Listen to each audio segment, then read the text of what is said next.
पर्चा, you have to use the पर्चा।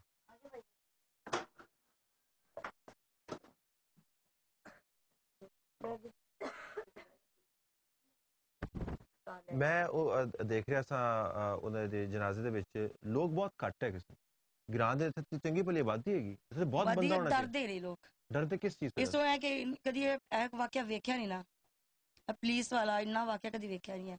ਸਾਡੇ ਪਿੰਡ ਕਤਲ ਵੀ ਹੋਏ ਨੇ ਬਤੇਰੇ, ਪਰ ਨਹੀਂ ਇਸ ਤਰ੍ਹਾਂ ਦਾ ਵਾਕਿਆ ਨਹੀਂ ਵੇਖਿਆ।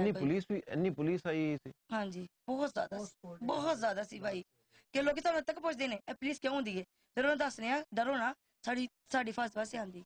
ਤੁਹਾਨੂੰ ਕਿਸ ਤੋਂ ਖਤਰਾ? ਸਾਨੂੰ ਮੇਰੇ ਭਾਈ ਨੂੰ ਉਹਨਾਂ ਨੇ ਧਮਕੀ ਲਾਈ, ਸਾਡੇ ਪੂਰੇ ਖਾਨਦਾਨ ਨੂੰ। ਕਿਹਨੇ? ਪਤਾ ਨਹੀਂ ਕੋਈ ਭਾਈ ਆਇਆ ਸੀ, ਉਹਨਾਂ ਨੇ ਬੰਦੂਕਾਂ ਰੱਖੀਆਂ। ਉਹਨਾਂ ਨੇ ਇੱਕ ਨੇ ਮੇਰੇ ਭਾਈ ਦੇ ਇੱਥੇ ਕੋਈ ਬੰਦੂਕ, ਇੱਕ ਦੇ ਢਿੱਡ ਦੇ ਉੱਤੇ ਰੱਖੀ ਬੰਦੂਕ।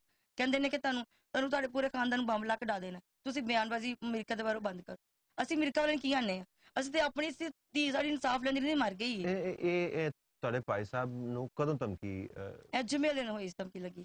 ਅੱਛਾ, ਹਾਂਜੀ ਪਿਛਲੇ ਜੁਮੇ। ਹਾਂਜੀ।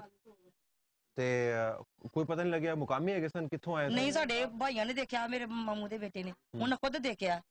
ਪਰ ਨਹੀਂ, ਕਦੋਂ ਭਾਈ ਚੀਜ਼ ਰੱਖੀ ਹੋਵੇ ਕਿਸੇ ਤੋਂ ਬੋਲਿਆ ਜਾਂਦਾ। ਅਸੀਂ ਕਿਉਂ ਨਹੀਂ ਕਹਿੰਦੇ ਕਿ ਸਾਨੂੰ ਮਾਰ ਦੇ। ਸਾਡੇ ਨਾਲ ਭਾਈ ਪੂਰੀ ਆਵਾਮ ਹੈ।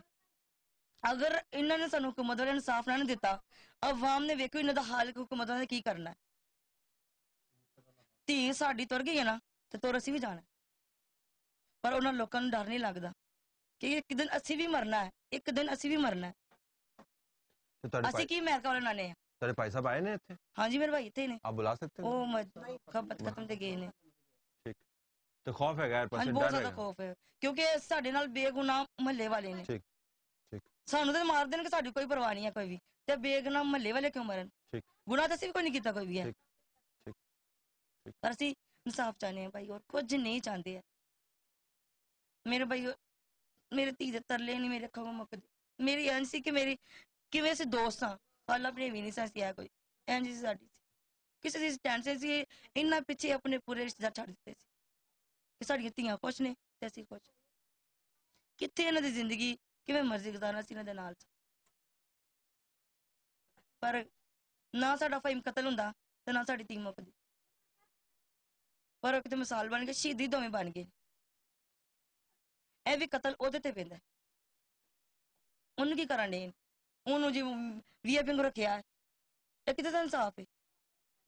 ਇਹਦਾ ਮਤਲਬ ਕਿਸੇ ਗਰੀਬ ਆ ਅਸੀਂ ਕੁਝ ਕਰ ਨਹੀਂ ਸਕਦੇ। ਅਸੀਂ ਜੇ ਸਾਡੀ ਧੀ ਮਰ ਗਈ ਨਾ, ਅਸੀਂ ਵੀ ਮਰ ਸਕਦੇ ਹਾਂ।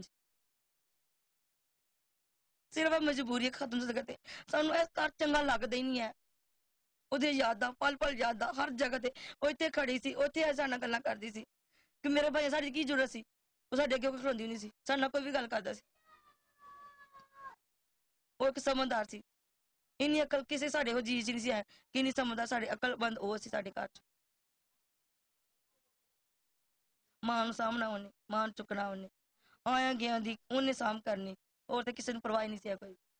ਹੁਣ ਪਤਾ ਲੱਗਦਾ ਕਿ ਬਾਕੀ ਕਹਿੰਦੇ ਕੋਈ ਮਰ ਜਾਏਗਾ ਤੁਰ ਜੇ, ਕਦਰ ਇਨਸਾਨ ਦੀ ਫੇਰ ਹੁੰਦੀ।